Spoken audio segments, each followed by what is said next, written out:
Do you know stress causes you to lose 10 to 15 IQ points? That's equivalent to coming to work sleep deprived or hungover. One of our leadership clients, Dan, was burning the candle at both ends. He was stressed. He was going from one video meeting to another, from 7 a.m. to 8 p.m., 5 days a week, and then he'd catch up on his work during the weekends.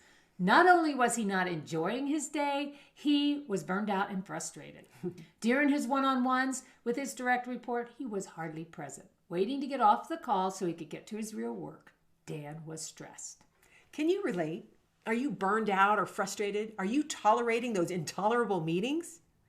Now, we want to talk to you about the antithesis of stress, enjoyment.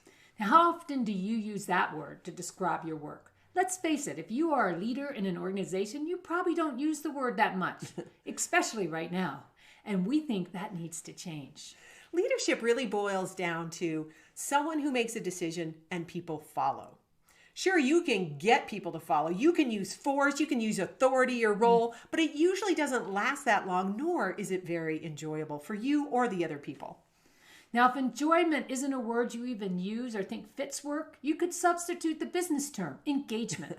However, we think engagement generally falls into the realm of what we call acceptable. You're probably wondering, what criterion are we actually using? Well, let's go back to the topic of stress. During the course of the day, you and your people are always moving along a stress curve that moves from high stress, what we call intolerable, to medium high stress, tolerable, to lower stress, acceptable, to no or little stress, enjoyment. When stress is too high or in that intolerable range, that's when you lose those 10 to 15 IQ points. So you're not smart, you're not creative, nor collaborative. You're surviving. You're disconnected, and you're often showing signs of fight, flight, or freeze. The real kicker? You probably don't even realize it. The problem is other people do. Fight, flight, and freeze are reactive behaviors. These same behaviors can shift into responsive behaviors, but that demands leadership. We define a leader as the one who is the emotionally stable decision maker. When you are emotionally stable, you help others shift their stress mode into thinking, creating, and even being playful, which is a very powerful and effective state. Your ability as a leader to know your stress curve is critical. Even more powerful is your ability to shift your stress level. It isn't easy, but it's well worth the effort. That's where our Unpack Your Stress coaching comes into play. Imagine if you were able to take back your day. Experience that feeling of feeling settled, accomplished, relaxed, and also enjoyment. Now you might be thinking, oh, fat chance, I can't do that. It can happen. We have proof. We've been coaching over 100 leaders at the #1 largest technology organization in the world during COVID.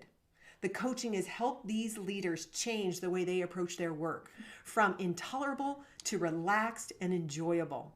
And they've actually shifted their business results in response to that.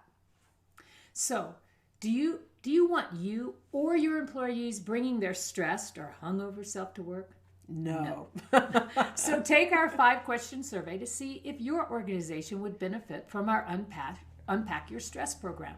Stress doesn't have to burn you out or undermine your business success, really. In fact, learning to work with your own stress curve can make the difference between intolerable work and enjoyable work. Which one do you want? Again, take our 5-question survey to find out.